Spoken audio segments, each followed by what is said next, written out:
창세기 1장 26절부터 28절까지 말씀 다 같이 합독하시겠습니다.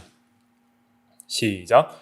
하나님이 이르시되 우리의 형상을 따라 우리의 모양대로 우리가 사람을 만들고 그들로 바다의 물고기와 하늘의 새와 가축과 온 땅과 땅에 기는 모든 것을 다스리게 하자 하시고, 하나님이 자기 형상 곧 하나님의 형상대로 사람을 창조하시되 남자와 여자를 창조하시고, 하나님이 그들에게 복을 주시며 하나님이 그들에게 이르시되 생육하고 번성하여 땅에 충만하라. 땅을 정복하라. 바다의 물고기와 하늘의 새와 땅에 움직이는 모든 생물을 다스리라 하시니라. 아멘. 이 시간 하나님의 형상으로 창조된 인간이라는 제목으로 말씀을 증거하도록 하겠습니다. 먼저 신앙 고백집 제가 읽지는 않고요. 몇 번 읽었으니까 언급만 하고 넘어가겠습니다. 인간 창조에 있어서 신앙 고백서 제4장 2항에 보면 하나님께서 다른 모든 피조물들을 만든 후에 사람을 남녀로 창조하시되 이성이는 죽지 않을 영혼들을 가지도록 창조하셨고 그 자신의 형상을 따라 그랬죠. 형상을 따라 지식과 의와 참된 거룩을 주셨다 그랬습니다. 또 마음속의 율법도 기록하셨고 능력도 주셨다 그랬습니다. 그래서 개혁교회 교리 웨스트민스터 신앙고백서에서도 하나님의 형상대로 인간이 창조되었다고 말하는데 여러 가지들을 말을 하고 있어요. 그래서 불멸의 영혼을 얘기하고 있기도 하고, 또 형상에 있어서는 특별히 지식과 의와 이 거룩이, 또 골로새서 3장 10절과 에베소서 4장 24절 근거로 해서 이렇게 지식의 거룩 이런 것을 말을 하고 있습니다.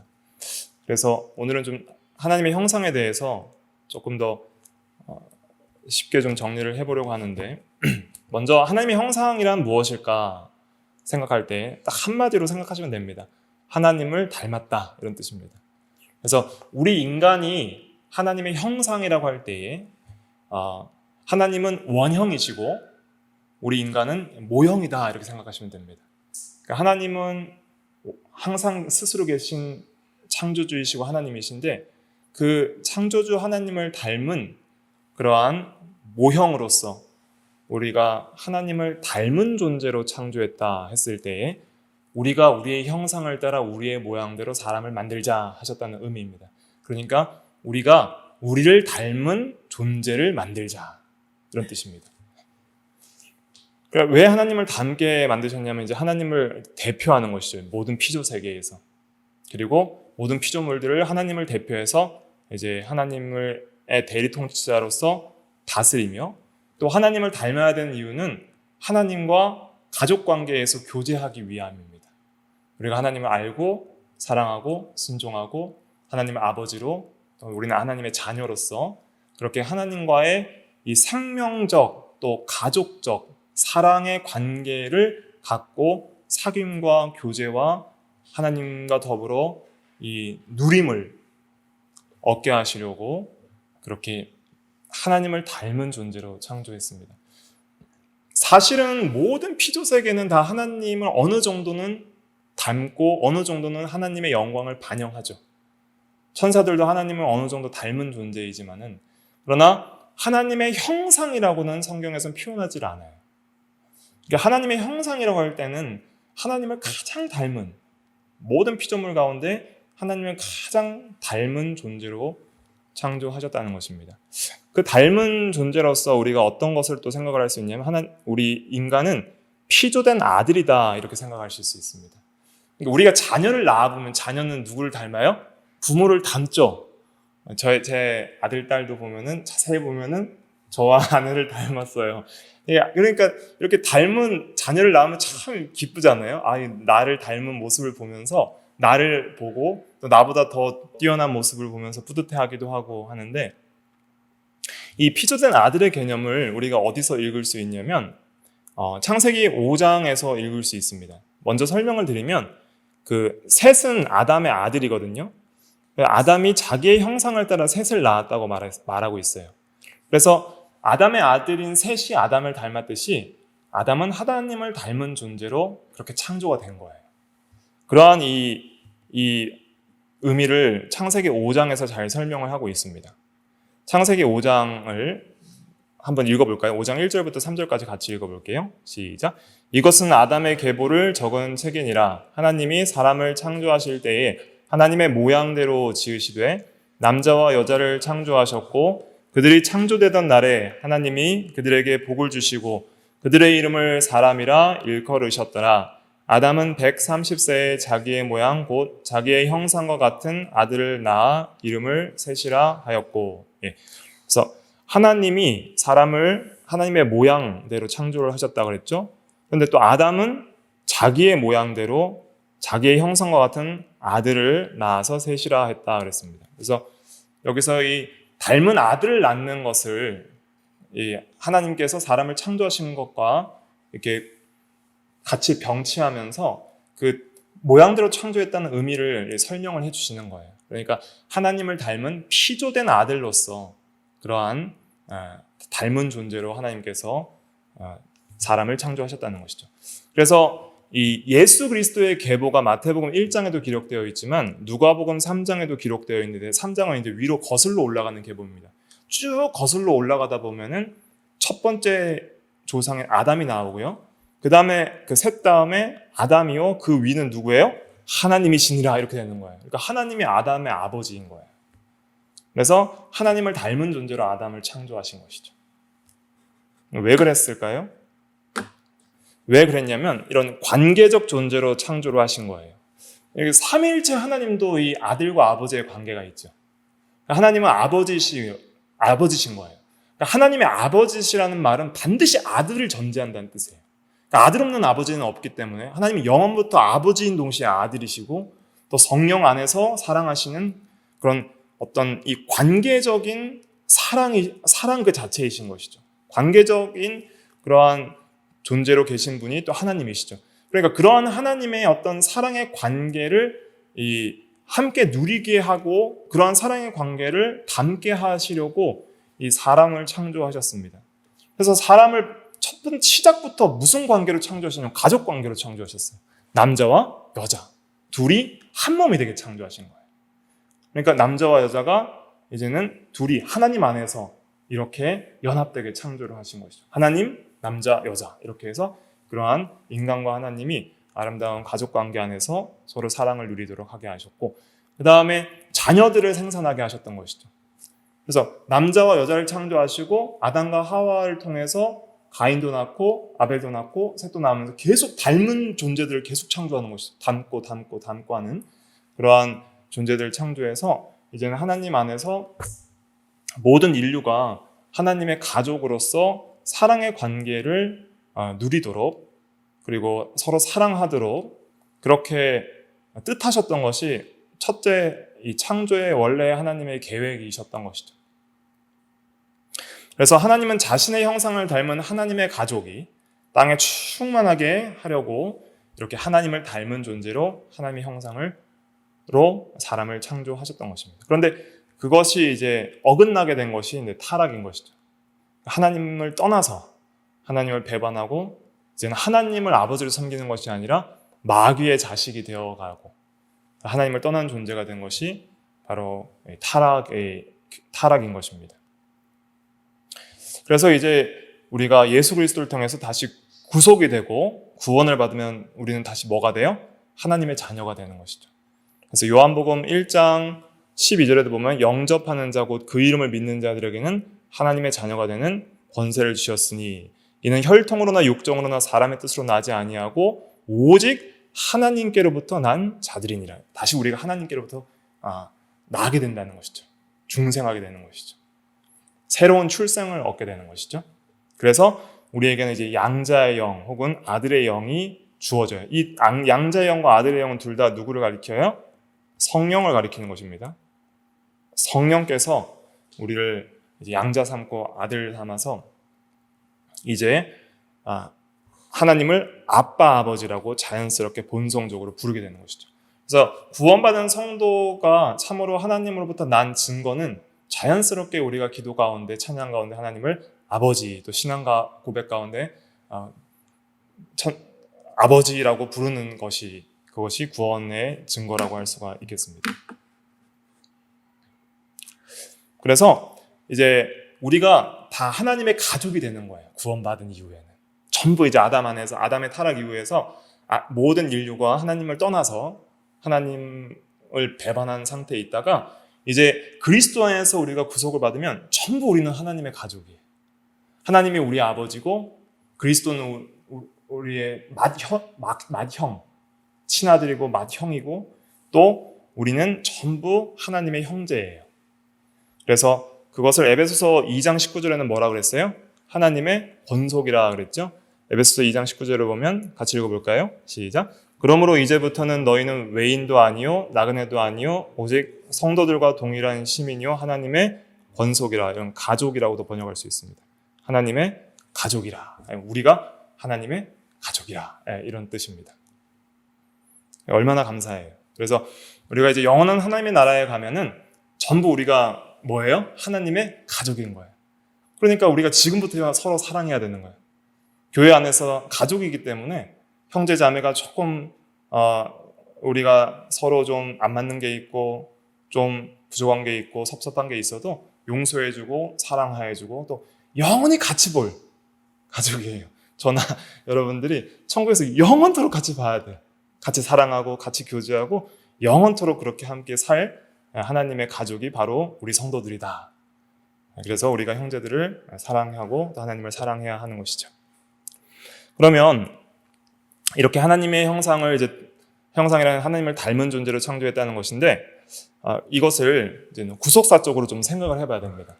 저번 시간에는 이거 피조된 것만 하다가 끝나버려서 이 전체적인 개관을 못했는데 구속사적이라는 것은 무슨 뜻이냐면 성경을 역사적으로 본다는 뜻이에요. 그래서 성경을 역사적인 관점에서 창조, 타락, 구속, 완성이라는 그러한 이 역사적인 관점, 특별히 하나님께서 죄인을 구원하시는 그런 사역을 이제 구속이라고 하는데 그 구속의 역사, 그래서 성경의 역사를 뭐라고 하냐면 구속의 역사라고 표현을 합니다. 구속의 역사. 구원의 역사라고도 말할 수 있어요. 그래서 이런 구원의 역사적인 관점에서 이 시간 순서들을 보는 거예요. 창조부터 영원한 완성까지. 창조, 타락, 구속, 완성이 성경의 역사예요. 기독교의 세계관이고. 그러니까 항상 우리는 세계를 어떻게 읽어야 되냐면 창조, 타락, 구속, 완성, 이렇게 네 가지로 항상 읽어야 됩니다. 세상을 이렇게 바라봐야 되는 거예요. 그런데 첫 번째 이제 우리가 하나님의 형상에도 이제 이러한 관점을 적용시켜서, 그리고 이 창조, 타락, 구속, 완성의 중심에는 누가 항상 계세요? 예수님이 계시는 거예요. 예수 그리스도. 잘 보세요. 창조 누가 하셨어요? 그리스도가 하신 거예요. 하나님 아버지가 하셨지만 실제 실행한 말씀이신 그리스도께서 하신 거예요. 근데 타락은 이제 인간이 죄를 범하고 타락했죠. 근데 구속의 중심에도 그리스도의 십자가가 있고, 완성도 그리스도의 재림과 그리스도를 통한 새하늘과 새 땅의 새 창조. 그래서 그리스도 중심으로 모든 것이 이루어지는 것이죠. 그러니까 성경의 역사는 그리스도 중심적이다. 창조, 타락, 구속, 완성으로 이루어지는데 중심은 누가 계세요? 그리스도 중심이다 하는 것을 기억을 해야 되죠. 그러한 관점에서 이제 우리가 하나님의 형상을 보겠습니다. 먼저 첫 번째로 피조된 하나님의 형상이 있죠. 이거는 이제 처음 타락하기 전에 아담을 창조했을 때 선하게 창조된 피조된 하나님의 형상, 타락 전의 형상이라 할 수 있죠. 그리고 타락 후에도 여전히 우리는 예수 안 믿는 인간들도 하나님의 형상일까 아닐까요? 여전히 하나님의 형상이라고 창세기 9장에서 말하고 있어요. 뒤에 살펴보겠습니다. 타락 후에도 여전히 우리는 하나님의 형상이에요. 그런데 완전히 파괴되고 더럽혀지고 망가진 형상이다, 이렇게 생각할 수 있습니다. 그러니까 우리가 하나님의 형상인데 난 왜 이럴까, 이렇게 생각할 수 있잖아요.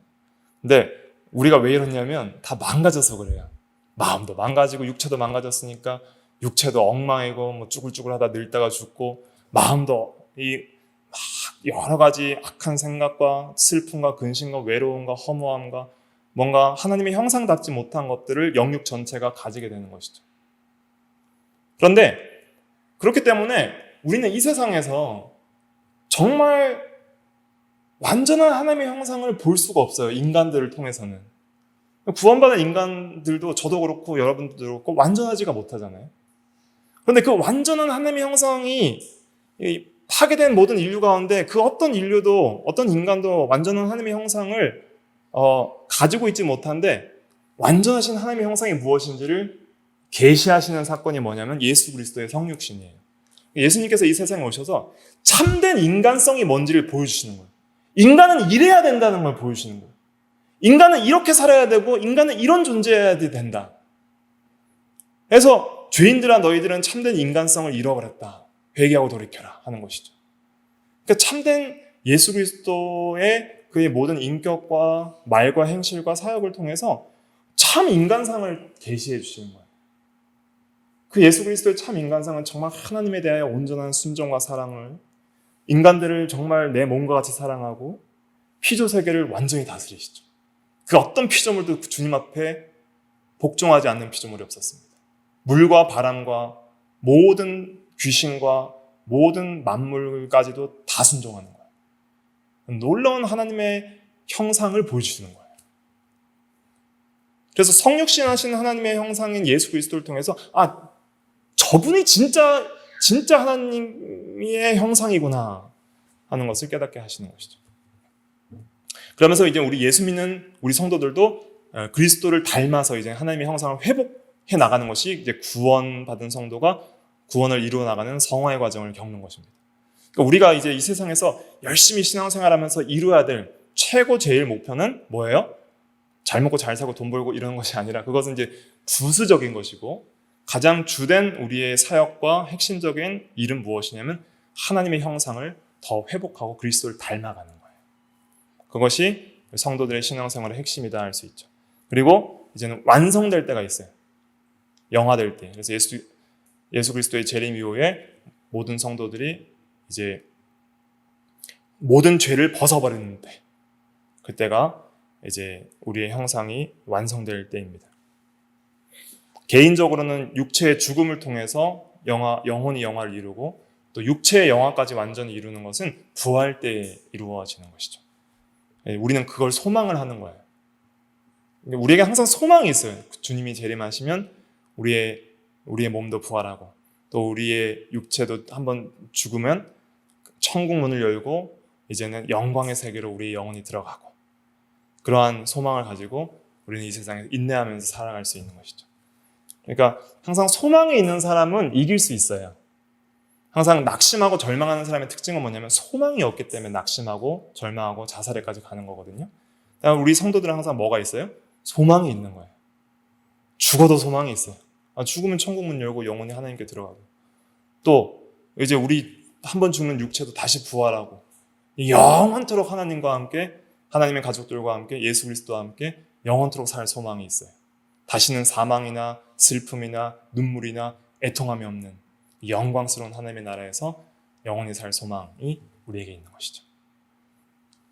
그래서 이러한 구속사적인 관점에서 하나님의 형상을 먼저 인식을 하고 그 다음에 그러면 이제 처음 이제 1번부터 5번까지 좀 살펴봐야 되는데 처음 피조된 하나님의 형상을 좀 구체적으로 어떤 면들이 있었을까 한번 생각을 해보겠습니다.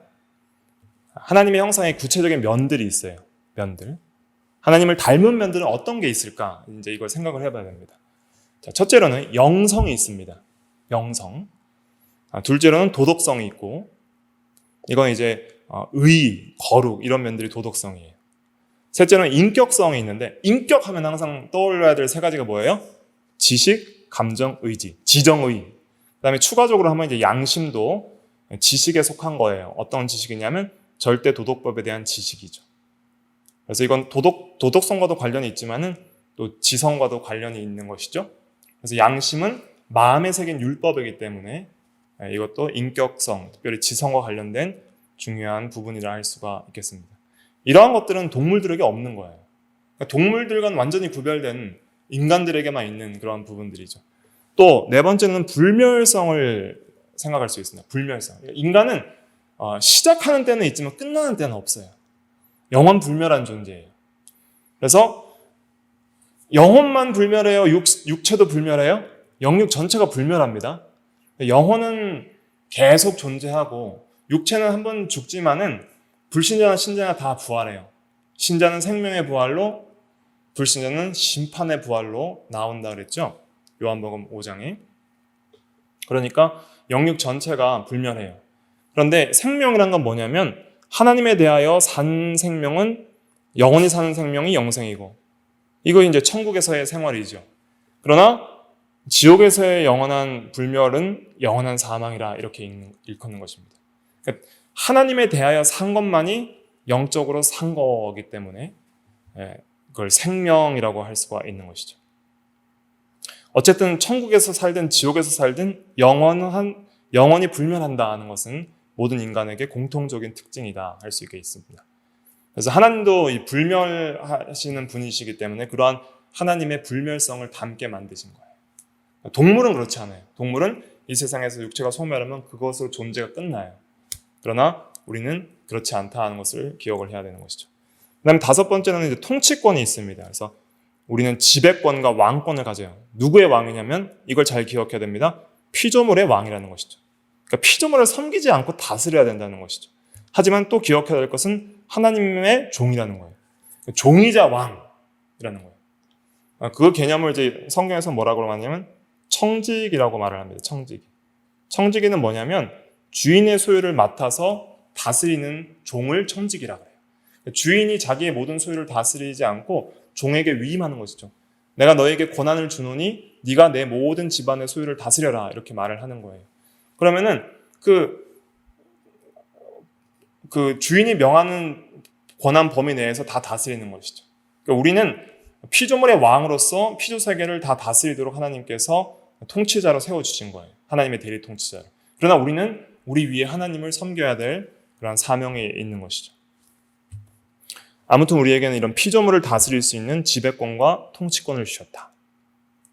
이것은 천사들에게 없는 인간에게만 있는 그러한 귀한 권세이죠. 천사들은 히브리서 1장에 보면은 어떤 영으로 만들었다 그랬어요? 섬기는 영으로 만들었다 그랬습니다. 그리고 우리가 천사들도 심판한다는 말씀이 있어요. 고린도전서 6장 3절 제가 읽어드리면 우리가 천사를 판단할 것을 너희가 알지 못하느냐 그랬습니다. 고린도전서 6장 3절에 천사도 이제 판단하고 심판하는 거예요. 그래서 우리가 마지막 때에는 마귀와 귀신들도 심판할 것입니다. 그렇기 때문에 우리는 모든 피조물 위에 가장 뛰어난 왕으로 창조되었다. 이것을 기억을 해야 하는 것이죠. 그러나 그러한 왕권들을 타락 이후에 잃어버리게 된 것입니다.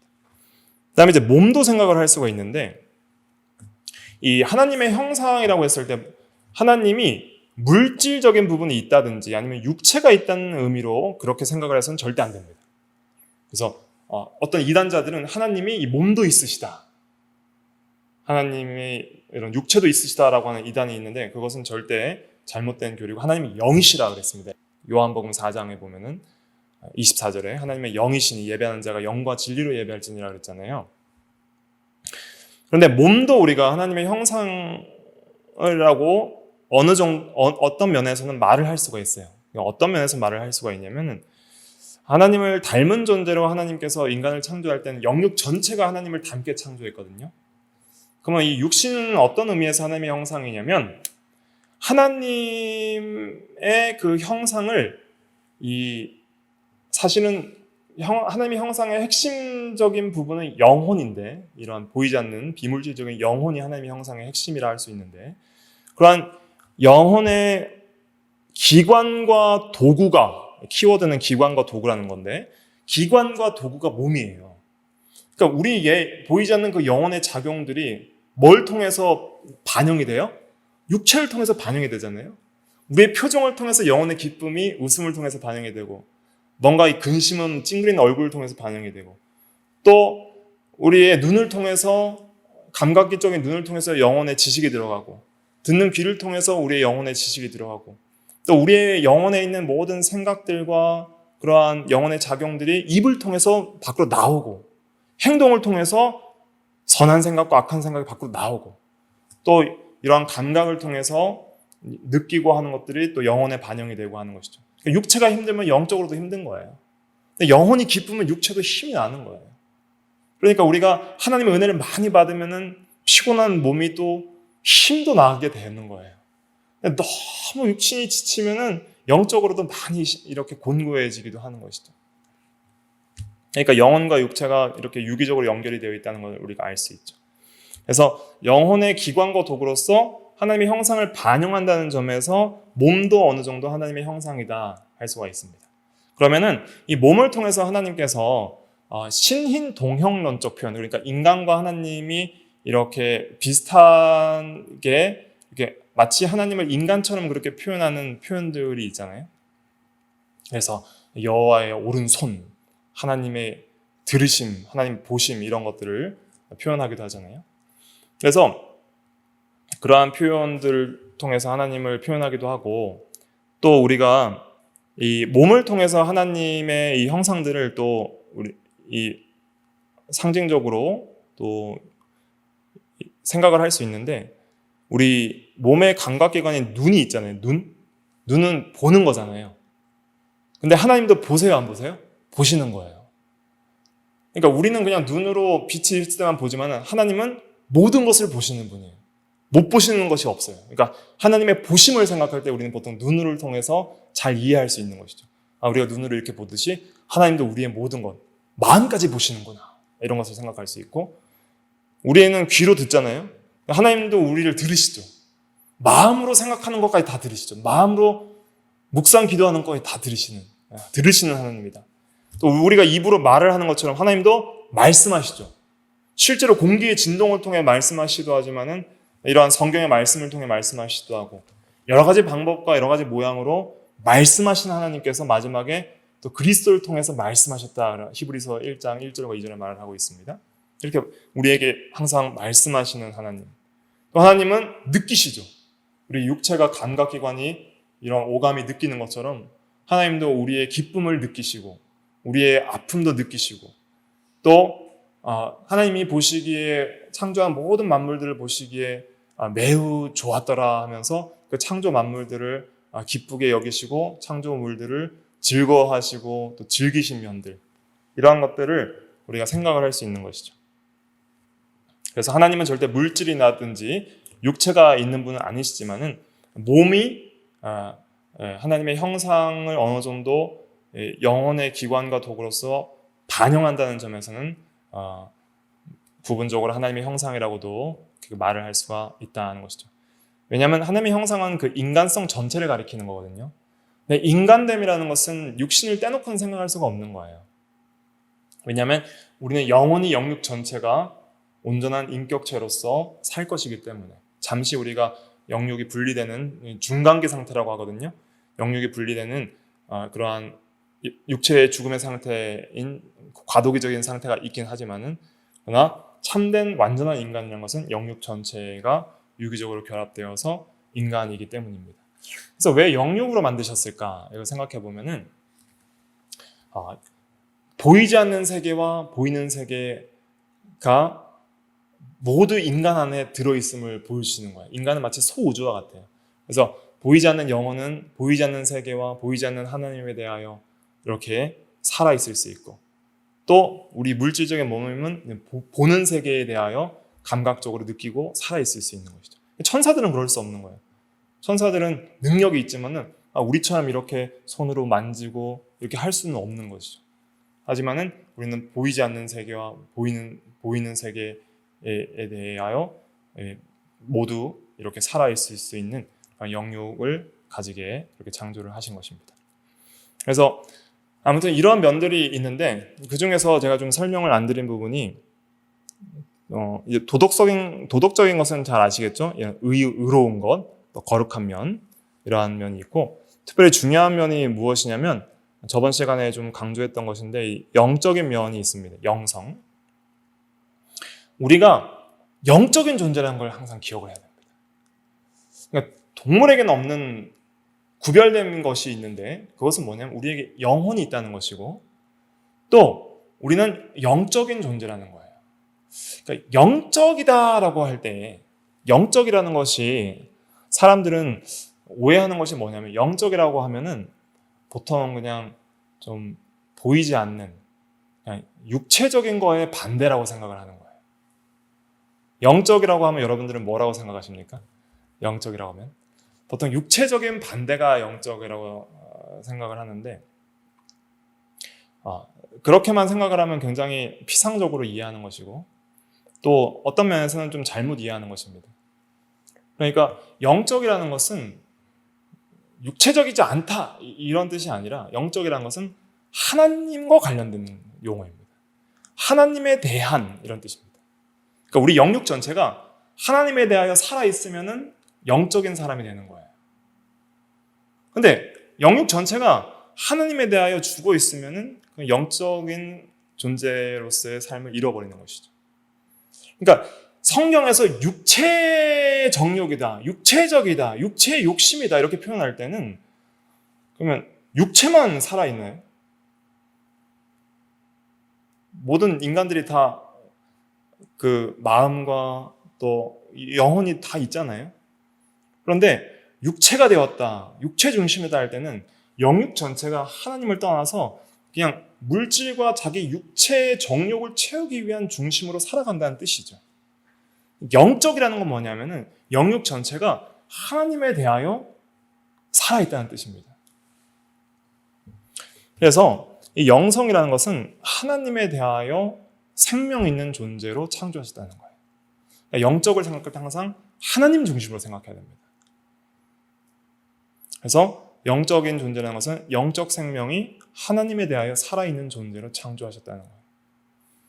예배자로 창조하셨다는 거예요. 하나님을 알고 하나님을 사랑하고 하나님을 찬양하고 하나님께 기도하고 하나님의 말씀을 듣고 하나님을 기뻐하고 하나님과 동행하고 하나님을 내 안에 모시고 하나님과 교제하는 그러한 존재. 그러니까 하나님에 대하여 살아있는가 이걸 항상 우리가 점검을 해봐야 됩니다. 그것이 하나님의 형상의 중요한 면이에요. 그러니까 그 영적인 존재로 창조하시는 그 모습을 그린 것이 창세기 2장 7절 말씀인 것이죠. 창세기 2장 7절 다시 한번 읽어볼게요. 같이 읽어볼게요. 시작. 여호와 하나님이 땅의 흙으로 사람을 지으시고 생기를 그 코에 불어넣으시니 사람이 생명이 되니라. 이 세상 모든 만물들은 하나님께서 명령하여서 땅아 또 하늘아 물아 생물들을 내라로 명령으로 지으셨잖아요. 그런데 사람만이 특별하게 하나님에 대하여 살아있게 지으신 거예요. 그러니까 창세기 2장 7절을 읽으면서 뭘 읽으셔야 되냐면 첫째는 사람은 흙으로 지어졌다. 그래서 이 흙의 원소들과 물의 원소들을 조사를 하면은 우리 몸의 모든 원소들과 동일하다고 해요. 사람은 땅의 흙의 원소들로 지어진 거예요. 그래서 몸은 땅의 흙으로 지어졌죠. 몸은, 육체는. 근데 영혼, 영적 생명은 어떤 의미가 있느냐면은 이 영혼, 영적인 생명은 하나님에 대하여 산 존재로 창조된 것이 인간의 이 영적인 면이에요.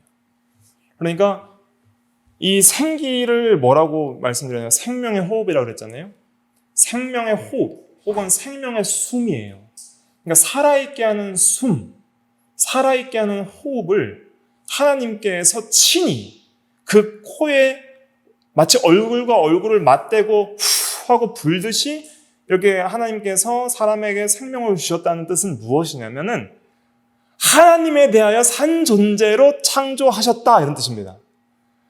하나님이 땅의 흙으로 사람을 지으시고 하나님께서 직접 생명의 숨인 생기, 생명의 호흡을 직접 불어넣으시니 사람이 생명은 생명체라는 뜻이죠. 생명체.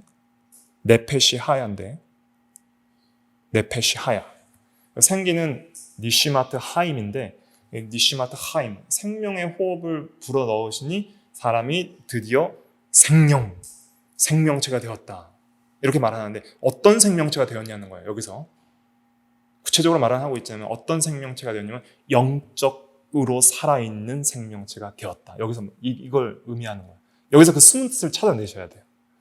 영적으로 하나님에 대하여 마치 코와 코를 맞대고 하나님을 알고 사랑하고 순종하고 하나님과 교제하는, 하나님을 닮은 존재로서 하나님에 대하여 살아가게 되는 영적 생명이 있는 존재로 되었다, 이런 뜻입니다. 놀라운 진리죠. 어떤 동물도 그런 존재로 창조하시지 않았어요. 오직 인간만이 하나님이 정말 애정을 듬뿍 가지시고 친히 지으셔가지고 그 코를 맞대시고 마치 이렇게 입을 맞추듯이 그렇게 인간에게 하나님에 대하여 하나님을 바라보고 하나님 앞에서 살도록 그렇게 창조하신 것이 인간이라는 거예요. 그게 참된 인간성이라는 거예요. 그러니까 우리가 하나님에 대하여 살아있지 않고 하나님을 전혀 생각도 안 하고 하나님에 대하여 하나님을 사랑하는 마음도 없고 순종하는 마음도 없고 하나님에 대하여 전혀 마음이 없이 살아간다면 그것은 참된 인간이라고 할 수가 없는 거예요. 짐승보다 못한 존재가 되는 것이죠. 그러니까 온갖 죄악들을 더 짓게 되는 것이죠. 하나님에 대하여 산 사람이 참된 생명 있는 사람입니다. 그래서 이제 영적 생명의 삶을 살게 되는 거예요. 그래서 하나님에 대해, 보이지 않는 하나님에 대해 생각하고 하나님을 사랑하고 순종하는 것이죠. 이것이 처음 창조된 사람의 사람됨이고 하나님의 형상이었어요, 이것이. 문제는 뭐냐면 타락 이후에 이걸 잃어버렸다는 거예요. 문제는. 그래서 이 타락 후에 이 하나님의 형상에 있어서는 이 모든 것이 다 깨집니다. 다 깨지는데 핵심은 뭐냐면 이 영적인 면에서는 완전히 죽어요.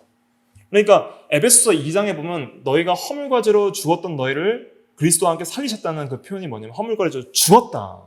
영적으로 죽었다는 것은 이제는 하나님에 대하여는 더 이상 1%도 반응할 수 없는 완전히 죽어있는 삶을 산다는 거예요. 전혀 하나님에 대하여 생각도 못하고 하나님에 대한 지식도 없고 하나님에 대하여 전혀 순종하지 않고 오직 자기 중심, 자기 욕심 중심, 세상 중심, 보이는 세상 중심, 육체의 감각 중심, 그걸로만 살아가는 거예요. 그게 육체가 되었다는 건 뭐냐면 이 세상 사람들이 바라보는 면들을 보세요. 이 세상 사람들이 추구하는 게 전부 육체예요. 육체의 돈, 육체의 쾌락, 육체의 이 정욕의 어떤 육체의 욕구를 만족시키는 식욕, 음욕, 이런 여러 가지의 쾌락을 만족시키는 면. 오늘날은 마약 사범들이 많이 잡히고 있잖아요. 왜 그렇게 사람들이 마약을 많이 할까요? 감각의 쾌락의 극대화를, 가장 극한 쾌락을 누리게 하는 게 마약이거든요. 그걸 맛보기 위해서. 거기서 어떤 즐거움을 찾으려고 그러는 거예요. 세상에 어떤 참된 즐거움을 잃어버리니까. 인간이라는 것은 하나님의 형상으로 창조되었다는 것은 하나님에 대하여 살아있을 때만 만족한다는 뜻이에요. 하나님에 대하여 살아있을 때만 참된 기쁨과 안식과 행복을 누릴 수 있는 존재인데 하나님을 떠나니까 그 어떤 것들로도 만족을 못하니까 가장 극한 걸 찾는 거예요. 가장 많은 돈, 가장 많은 쾌락, 가장 많은 권력. 권력도 어떤 이 육체 중심이고 육체적으로 지배하는 중심이고 싸우고 때리고 죽이고 차지하면서 얻는 그러한 것이잖아요. 영적으로 완전히 죽었고 도덕성도 파괴가 되는 것이죠. 어느 정도는 남아있습니다. 이런 것들은 어느 정도 남아있어요. 어느 정도 의에 대한 지각이 있고 또 인격적인 작용들은 남아있어요. 지식도 있고 감정도 있고 의지도 있지만은 세상 철학자들과 사람의 생각들을 보세요. 전부 잘못된 지식과 잘못된 감정과 잘못된 결정으로 그렇게 파괴된 인생들을 살아가고 어느 정도 좀 현자나 좀 위인들이라 할지라도 하나님 앞에서는 전혀 생명력 없는 그러한 삶을 살아가는 것이죠. 또 불멸하지만은 지옥에서 불멸할 존재가 되었고 통치권은 있지만은 다스리지를 못하는 것이죠. 자연재해와 병균과 오히려 다스려야 될 이 피조세계의 종이 되어서 돈의 노예, 세상의 노예가 되는 것이죠. 돈을 왕으로 섬기는 황금 만능주의의 시대가 되는 것이죠. 그리고 몸은 전혀 하나님의 형상을 반영할 수 없는 그러한 타락한 존재고, 그러니까 몸을 다 망가뜨리는 삶을 사는 거예요. 그래서 예수 믿으면 우리 얼굴에도 변화가 있어야 됩니다.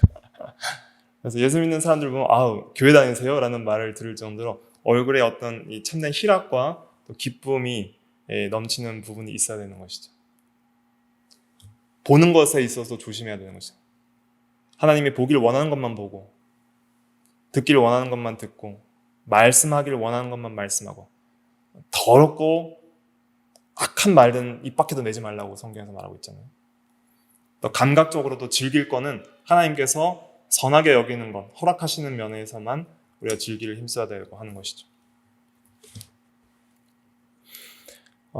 그래서 우리가 이러한 형상들을 이제 타락 후에 이제 잃어버리게 됩니다. 그래서 인간은 하나님을 닮은 존재로 창조되었지만 그러나 심하게 망가졌어요. 그러나 망가졌지만 여전히 하나님의 형상이라고 말을 하고 있습니다. 창세기 9장 6절에 보면은 살인을 하지 말라고 말씀하시는데 창세기 9장 6절 한번 읽어볼게요. 시작. 다른 사람의 피를 흘리면 그 사람의 피도 흘릴 것이니 이는 하나님이 자기 형상대로 사람을 지었음이니라. 그래서 우리가 오늘날도 살인죄를 짓지 말아야 될 이유는 뭐냐면 아직도 여전히 파괴되었지만은 모든 사람들은 다 하나님의 형상이라는 거예요. 그때 하나님의 형상을 치는 것은 하나님을 치는 것으로 간주함으로써 생명의 주권자이신 하나님을 대적하는 것으로서 여기고 하나님이 그것을 미워하시는 것이죠. 하지만 완전히 파괴된 하나님의 형상입니다. 그래서 그걸 제가 좀 예를 들면 어떤 예를 들 수 있냐면 우리는 망가진 하나님의 형상이다. 하지만 그리스도를 통해서 회복되고 있는 하나님의 형상이다. 이렇게 생각을 하시면 됩니다. 그래서 그것을 어떤 예를 들어서 이제 설명할 수 있냐면 성전을 예를 들어서 설명할 수 있어요. 그러니까 성도도 성전이라고 그러잖아요. 근데 망가진 거예요. 어떻게 망가졌냐면 하나님이 계시지 않고 텅 비었어요. 속이 텅 비어 공허한 성전. 성전에 하나님의 임재가 가득하고 하나님의 영광이 가득하고 거기에는 성전 기물들과 또 제사장들과 또 거룩한 예식들과 또 그리스도를 상징하는 모든 제사들이 이런 것들이 이루어지는, 물론 이제 그 구속 후에 이제 그런 것들이 있지만 아무튼 중요한 거는 이제 성전이 하나님의 계시지 않고, 성전의 핵심은 하나님의 집이기 때문에 하나님이 안 계시면 더 이상 성전의 의미가 없는 거예요. 그러니까 영적으로 죽었다는 것은 마치 성전에 하나님이 계시지 않는 것과 같은 것이죠. 그냥 건물은 완전히 회파돼서 다 무너진 거예요. 뭐 기둥도 무너지고 벽도 무너지고 성전 건물들도 다 빼앗기고 포로 잡혀갔을 때 성전이 무너진 것처럼. 그래서 터만 이제 이렇게 어느 정도 남아있어요. 그냥 지나가는 사람들이 보고 이게 뭐였지? 아, 이거 성전이구나. 무너졌지만 뭐는 뭐예요? 성전은 성전인 거예요. 여전히 하나님의 형상은 형상이고 무너진 성전은 성전인 것처럼 여전히 하나님의 형상은 형상이에요. 그런데 다 망가져 있다는 거예요. 다 망가져 있어요. 그리고 또 가장 핵심적인 것은 영적으로는 하나님에 대하여 죽어 있다는 거예요. 그것이 우리 인간의 존재이다는 것이죠. 그렇기 때문에 우리는 그리스도를 통해서 구속받는 것이 얼마나 중요한 것인지를 깨달을 수 있는 것입니다. 그래서 이제 예수님께서 오셨을 때에는 예수님을 뭐라고 말씀하냐면 보이지 않는 하나님의 형상이다. 골로새서 1장 15절, 그는 보이지 아니하는 하나님의 형상이시오 모든 피조물보다 먼저 나시니. 그리고 고린도후서 4장 4절에서도 그리스도는 하나님의 형상이니라. 완전한 하나님의 형상이 무엇인지 그리스도를 통해서 계시해 주신 거예요. 그러면서 이제 새로워진 우리 이제 그리스도를 통해서 구원받은 성도들은 하나님의 형상을 새롭게 해야 됩니다. 망가졌기 때문에. 그래서 우리 성도를 이제 부르신 이유가 있어요. 예정하시고 부르신 이유가 있는데 무엇이냐면 하나님의 형상을 본받게 하기 위하여 그랬습니다. 하나님이 미리 아신 자들 또한 그 아들의 형상을 본받게 하기 위하여 미리 정하시고 또 이제 부르시게 되는 것이죠. 그래서 우리가 예정받고 부르심받고 또 영화롭게 되는 이유는 하나님의 형상을 본받게 하기 위한 거예요. 그 아들의 형상, 예수 그리스도의 완전한 형상을 회복하는, 닮아서 회복하는 것이죠. 그래서 우리의 이제 신앙생활은 무엇이냐면은 성령과 함께 그와 같은 형상으로 변화되는 것입니다. 고린도후서 3장 18절 한번 같이 읽어볼게요. 시작. 우리가 다 수건을 벗은 얼굴로 거울을 보는 것과 같이 주의 영광을 보매 그와 같은 형상으로 변화하여 영광에서 영광에 이르니 곧 주의 영으로 말미암음이니라. 그래서 주의 영인 하나님의 성령께서 우리를 감동시키시고 진리 가운데로 인도하셔서 이 성경에 게시된 빛을 통해서, 성경을 통해서 우리의 성령께서 뭘 보여주시냐면 주의 영광을 보여주시는 거예요. 그리스도의 형상을 보여주시는 거예요. 그리스도가 누구신지를 보여주시는 거예요. 그래서 베드로전서 1장에 보면은 뭐라 그랬죠? 8절과 9절. 그래서 너희가 예수를 보지 못하지만 사랑하는도다. 이제도 보지 못하지만 말할 수 없는 영광스러운 즐거움을 즐거워하노니 믿음의 결국 영혼의 구원을 받음이라. 보지 못하지만 사랑하고 즐거워하는 이유는 뭐예요? 진리 안에서 믿음의 눈으로 보기 때문이죠. 성령을 통해서. 그래서 보면 닮게 돼 있어요. 뭘 보느냐에 따라서 그걸 닮게 돼 있거든요. 우리가 예수님의 영광을 많이 보면 그와 같은 형상을 뭐 하게 돼요? 변하게 되는 거예요. 예수님을 많이 봐야 돼요. 완전한 형상이 뭔지를 많이 봐야 돼요. 그 보는 방법이 뭐예요? 말씀과 기도를 통해서 성령께서 인도하여 주셔야 보는 거예요. 진리를 통해서 또 기도를 통해서 성령께서 감동해 주시면은 그런 은혜의 수단을 통해서 주님의 영광을 깊이 깨닫는 거예요. 그러니까 우리가 왜 말씀을 많이 배우고 또 기도해야 되는 이유는 뭐냐면 그러한 시간들을 통해서 주님의 형상이 무엇인지, 주님이 어떠한 분이신지를 깊이 깨닫게 해주시는 거예요. 우리의 마음이 이래야 되는 거야. 주님의 생각이 이렇구나. 주님의 생각과 주님의 지식과 내 지식이 하나가 되고, 주님의 감정과 내 감정이 하나가 되고, 주님의 의지와 뜻이 나와 하나가 되고, 주님의 양심이 쓴 그 사역의 선한 양심이 나와 하나가 되고, 하나님에 대하여 주님께서 살아가셨던 그 모습이 나의 모습이 되어가는 것은 주의 영광을 보며 주의 영으로 말미암아 된다는 것이죠. 그것이 우리의 신앙생활입니다. 우리는 결국 그렇게 살 것입니다. 살 소망이 있어요. 우리는 부족해서 이래가지고 무슨 천국에서 살겠나 하지만 낙심하지 마십시오. 영원히 주님과 함께 살 소망이 있습니다. 하지만 그 주님 앞에 섰을 때 더 장성한 분량으로 서야 돼요. 어린아이와 같이 어린 신부로 쓸 것이 아니라 더 주님과 교제할 수 있는 장성한 성도, 자라난 신부로 서는 것이 이 성화의 삶인 것이죠. 그러나 다 주님 앞에서 이제 영원히 주님의 영광을 보면서 살 거예요. 거기에 대해서 종말론적인 소망. 이것만 읽고 마칠게요. 시간을 좀 많이 갔으니까. 먼저 빌립보서 3장 20절과 21절 한번 읽어볼게요. 시작. 그러나 우리의 시민권은 하늘에 있는지라 거기로부터 구원하는 자 곧 주 예수 그리스도를 기다리노니 그는 만물을 자기에게 복종하게 하실 수 있는 자의 역사로 우리의 낮은 몸을 자기 영광의 몸의 형체와 같이 변하게 하시리라. 그래서 우리는 하늘을 소망하며 우리의 낮은 몸을 자기 영광의 몸의 형체와 같이 그렇게 영화롭게 하실 거를 소망하고 우리는 주님을 기다리고 있습니다. 주님을 영원히 볼 날을 기다리고 있는 거예요. 자, 그 다음에 더 구체적으로는 요한일서 3장 2절과 3절 같이 읽어볼게요. 시작. 사랑하는 자들아, 우리가 지금은 하나님의 자녀라. 장래에 어떻게 될지는 아직 나타나지 아니하였으나 그가 나타나시면 우리가 그와 같을 줄을 아는 것은 그의 참모습 그대로 볼 것이기 때문이니 주를 향하여 이 소망을 가진 자마다 그의 깨끗하신 것 같이 자기를 깨끗하게 하느니라. 요 절입니다. 이건 다 외우셔야 돼요. 그래서 우리는 하나님의 자녀라. 장래에 어떻게 될지는 아직 나타나지 않았습니다. 아직 주님 재림 이후에 그 영광스러운 나라는 아직 나타나지 않았지만 주님이 나타나시면 우리가 그와 같이 될 줄 아는 것은 그와 계신 그 모습 그대로 볼 것이다 라는 말씀하고 있잖아요. 참모습 그대로 볼 것입니다. 주님을 그대로 본다는 거예요. 주의 영광을 본다는 것이죠. 그래서 그러한 소망을 우리가 갖고 있어요. 이제 영원히 주님과 함께 살, 주님의 모습을 영원히 볼 소망을 가지고 있어요. 또 우리는 또 주님과 같이 이제 변화될 소망을 가지고 있어요. 그러한 소망을 가진 자는 현재 뭘 한다는 거예요? 그의 깨끗하신 것 같이 자기를 깨끗하게 하느니라. 주님의 형상을 더 닮아가야지.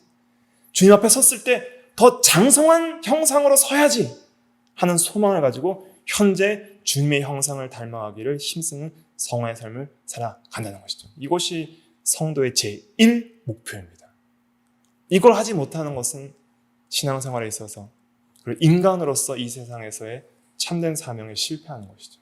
아무리 잘 살아도, 아무리 돈을 많이 벌고, 아무리 이 세상에서 많은 업적을 남겼어도 주님의 형상을 닮아가는 일을 하지 못했다면 영적으로는 하나님 앞에서 실패한 그러한 인생이라 할 수 있습니다. 물론 그리스도 안에서 우리가 다 구원받고 용납함을 얻지만은 그러나 우리 개인적으로 있어서 신앙의 참된 성공의 핵심은 주님의 형상을 닮아가는 것이다. 이걸 우리가 기억하고 이 소망을 가진 자마다 자기를 깨끗하게 하는 저희들이 다 돼야 되겠습니다. 기도하겠습니다.